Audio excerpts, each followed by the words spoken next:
Muchas gracias por estar acá presente. Estamos arrancando, creo yo, a tiempo, que está muy bueno que todos hayamos estado acá para respetar, ¿no es cierto?, el tiempo de todos. Un poco a mí me toca arrancar hoy. Tenemos algunos alumnos de la Facultad de Humanidades, de Historia, tenemos algunos alumnos también del Instituto Montoya, también de Historia, así que está muy bueno que los historiadores nos juntemos en este espacio para reflexionar un poco sobre nuestro quehacer, ¿no es cierto? Un poco esa es la idea, si bien está pensado, es interesante, digamos, porque este encuentro, a pesar de que hay muchos alumnos de Historia, está pensado como un espacio de divulgación, digamos, de difusión. Y en ese sentido pensamos un poco nuestras exposiciones para que no sean específicas, para un público, digamos, especializado, digamos, específico de la disciplina. Así que bueno, ese fue un poco el ejercicio que intentamos hacer, pero bueno, teniendo en cuenta también el auditorio, van a salir seguramente algunas cuestiones interesantes, un poco más propias de lo que hacemos como historiadores, digamos, desde la historiografía. Bueno, un poco Sandra ya contó. Yo soy Luz Irene Paik, soy doctora en Historia, soy becaria postdoctoral en el IESI y estoy desarrollando actualmente un proyecto que tiene que ver con la política impositiva de los municipios, digamos, con cómo se van constituyendo jurisdicciones fiscales. Esto así dicho es un poco denso, digamos, parece un poco pesado y un poco aburrido, pero vamos a ver un poco para qué nos sirve o de qué va este tema, ¿no es cierto? ¿Qué cosas son las que podemos ver? Entonces, un poco la presentación de hoy la titulé ¿Qué pagamos cuando pagamos impuestos? ¿Cómo se recauda? ¿Cómo se gasta lo recaudado? ¿Y qué se esconde detrás de lo que conocemos como política fiscal? Ustedes saben que a lo largo de la historia de las sociedades, sobre todo las sociedades complejas, desde imperios, pasando por estados-nación y demás, todas las sociedades tienen distintos mecanismos a través de los cuales se hacen de excedentes, digamos, de la sociedad, que la gente o bien lo da por consenso o bien por coerción, en el caso de la esclavitud y demás, ¿no es cierto? Son distintos excedentes que las poblaciones o bien las dan graciosamente porque quieren o porque confían en la estructura estatal o en las autoridades, o bien por coerción, digamos, como puede ser el caso de los imperios, ¿no es cierto? Hoy en día nosotros, nadie nos obliga necesariamente a pagar los impuestos, ¿no es cierto? En este caso estaríamos hablando de impuestos, pero bueno, teóricamente, si no los pagamos, hay una instancia coercitiva en la cual nos cae el peso de la ley, supuestamente, ¿no es cierto? Pero bueno, de eso se trata un poco, eso ha pasado a lo largo de toda la historia, sigue pasando hoy en día. Entonces, bueno, un poco cómo podemos investigar este tema en particular, ¿de dónde, digamos? Mi trabajo, ¿desde dónde arranca? ¿Cuál es el espacio en el cual hago este trabajo? Gobiernos municipales del territorio nacional de Misiones. ¿Por qué gobiernos municipales del territorio nacional de Misiones? Bueno, porque en los territorios nacionales se hará un sistema impositivo que es por ahí diferente del que conocemos hoy en día. Hoy en día esto ya no existe más, que yo sepa por lo menos, en ningún lado, que tiene que ver con las gobernaciones dependientes. Esto ya lo sabemos todos de memoria, ¿no es cierto? En los territorios nacionales los gobernadores son designados por el gobierno nacional, pero además de eso tampoco pueden cobrar impuestos, lo cual significa que solamente pueden manejar el presupuesto, el dinero que se les manda del gobierno nacional. En contraposición a esto, ¿no es cierto?, a estas gobernaciones dependientes, ¿qué tenemos en los territorios nacionales? Tenemos un régimen municipal que genera municipios autónomos, es decir, en el espacio municipal, cuando se constituye un gobierno municipal, se pueden no solamente elegir autoridades a través de elecciones, sino que estos gobiernos municipales también pueden cobrar una serie de impuestos, ¿no es cierto? Y eso significa que tienen recursos propios y que por lo tanto se pueden dar un presupuesto propio e invertir el dinero recaudado.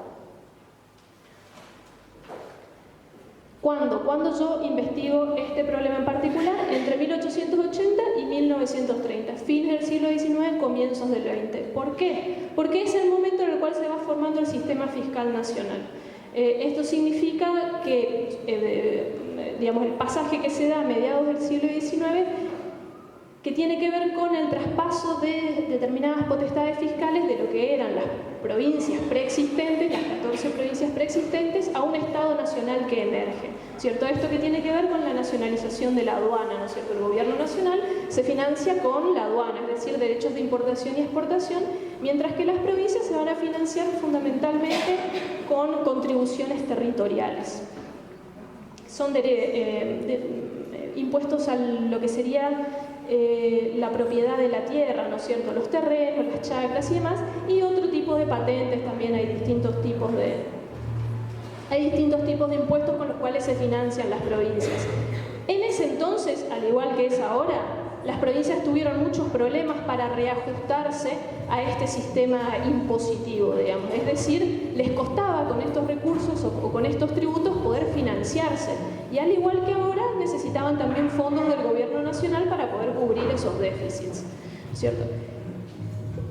Distinto es el caso, como dijimos, de los territorios nacionales. En los territorios nacionales no se daba ese esquema. Los territorios nacionales, las gobernaciones de los territorios nacionales dependían directamente del presupuesto que les daba el gobierno nacional, y en la única instancia en la cual se recaudaban impuestos era por los gobiernos municipales. ¿Cómo se puede estudiar esto? O una de las formas en las que se puede estudiar esto, ya dijimos, este problema lo vamos a investigar entre 1880 y 1930, dijimos, en gobiernos municipales del territorio nacional de Misiones.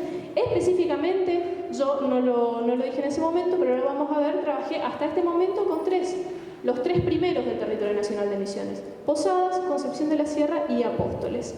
¿Cómo se puede ver entonces? ¿Cómo podemos analizar esto? A través, la fuente fundamental y la fuente principal son las actas de sesiones de consejos municipales. Generalmente estas actas están en los archivos locales, digamos, y la única forma de acceder a ellos es ir a los archivos municipales. En el caso de Posadas tenemos el archivo municipal acá en el Palacio del Mate, si no me equivoco.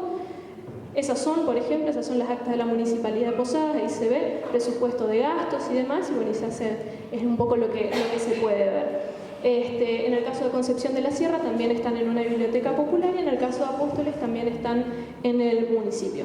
A esto obviamente hay distintas fuentes complementarias que se van publicando y demás, que bueno, uno las va a ir pescando en el transcurso de la investigación, pero fundamentalmente las actas de los consejos municipales.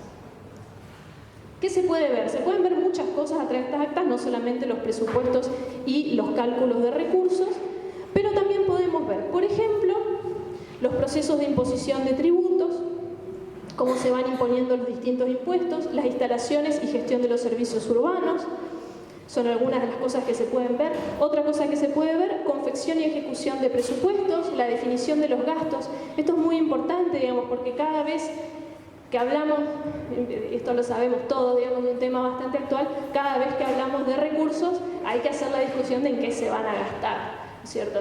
Y siempre hay alguien que lo va a querer gastar en una cosa y otro que lo va a querer gastar en otra. Y esa disputa se puede ver también a través de las actas.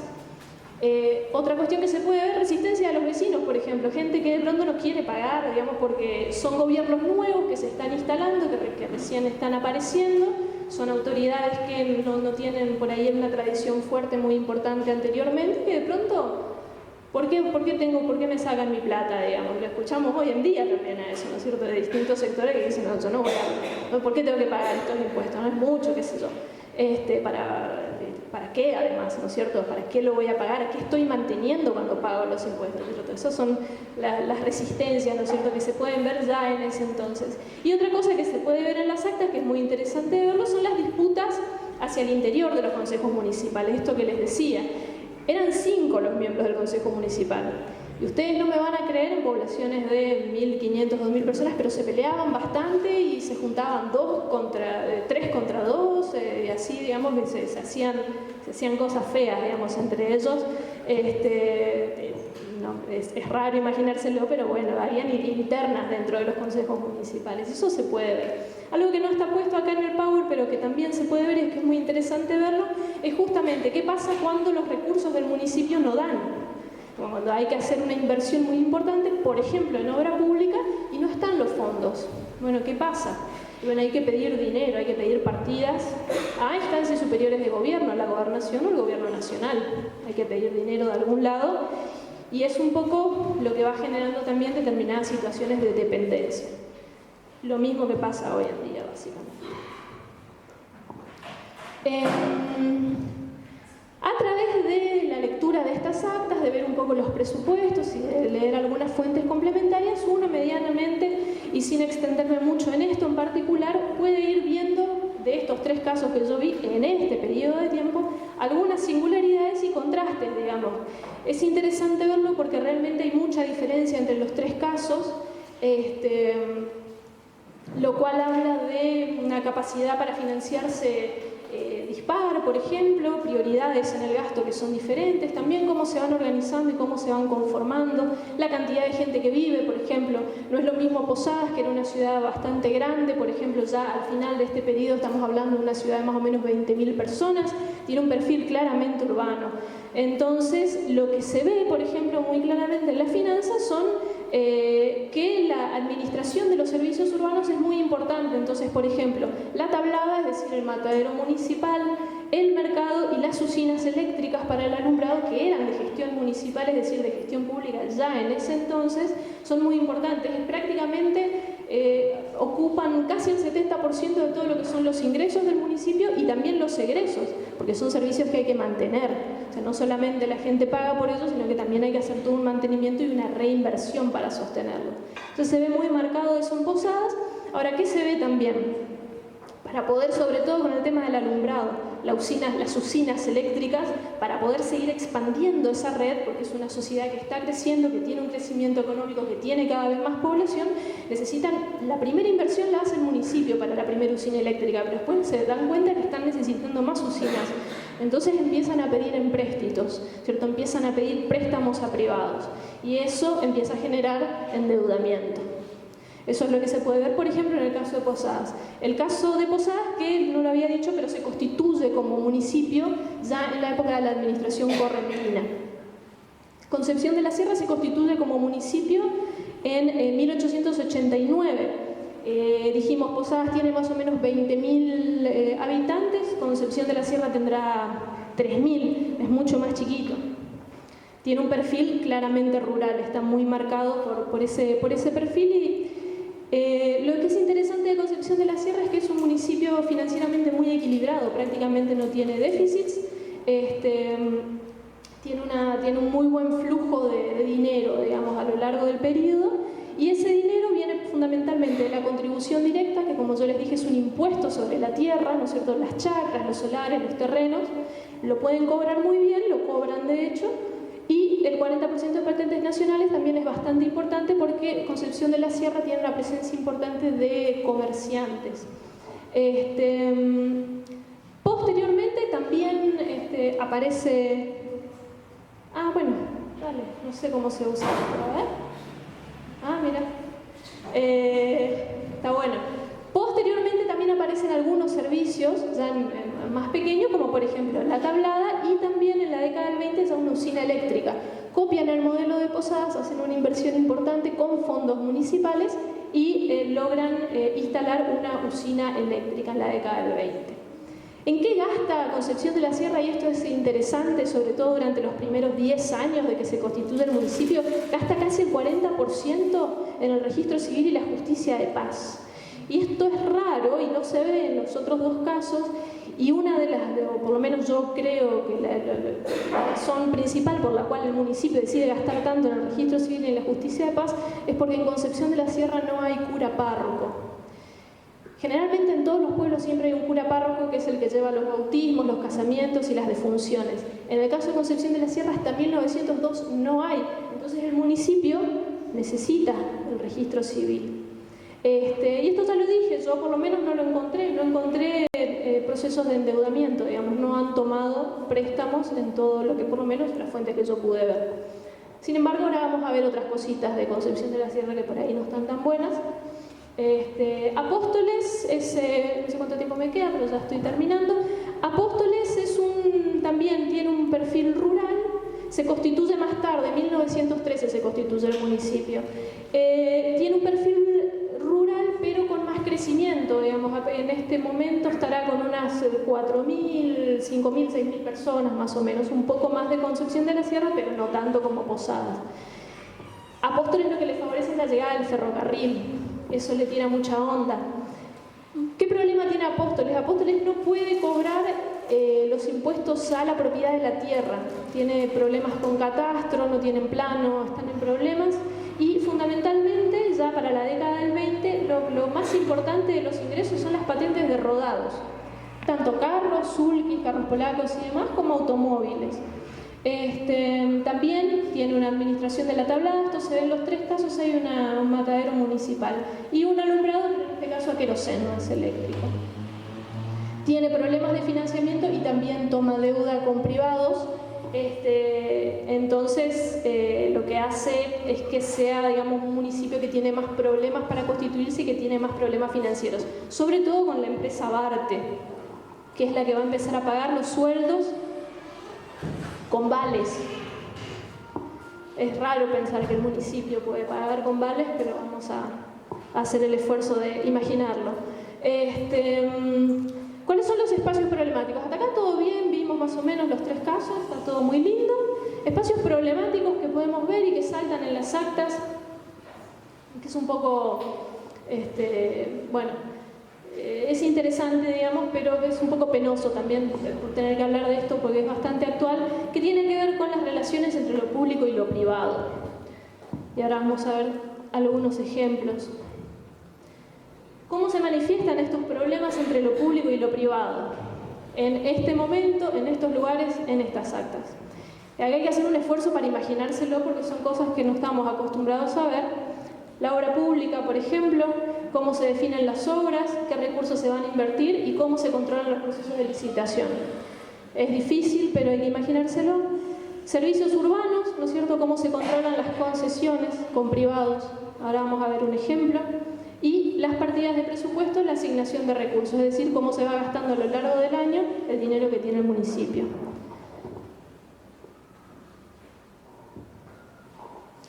Voy a tomar el caso de Concepción de la Sierra porque es el que más conozco, es el que más trabajé y es en el que creo que se pueden ver un poco de estas cuestiones. ¿Qué tenemos en Concepción de la Sierra? Tenemos un consejo de 1891 a 1893 y luego otro consejo de 1893 a 1895, uno presidido por Domingo Begnis y el otro por Lorenzo Solís. ¿Qué se puede ver, por ejemplo, en el contraste de estas dos gestiones, digamos, administraciones, si se quiere? Acá es muy patente, la empresa ganadora de todas las licitaciones de obra es Artigas y Hermanos, siempre, todas las ganan. ¿Qué pasa cuando cambia? Esta deja de, no sé, se fundió, que no sé, dejó de existir, no sé qué pasa.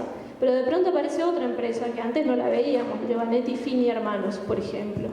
Se ve clarito ahí el paso de uno a otro. Esta fue una transición nada más muy problemática. Otro aspecto, concesión de la tablada. ¿Qué pasa cuando se cambia de consejo? El nuevo consejo desconoce la concesión de la tablada y ahora vamos a ver un poco por qué. Ustedes me van a decir, bueno, pero ¿qué pasa? Lo que pasó fue lo siguiente, hubo un acuerdo de concesión en 1893 entre ese consejo y una firma privada.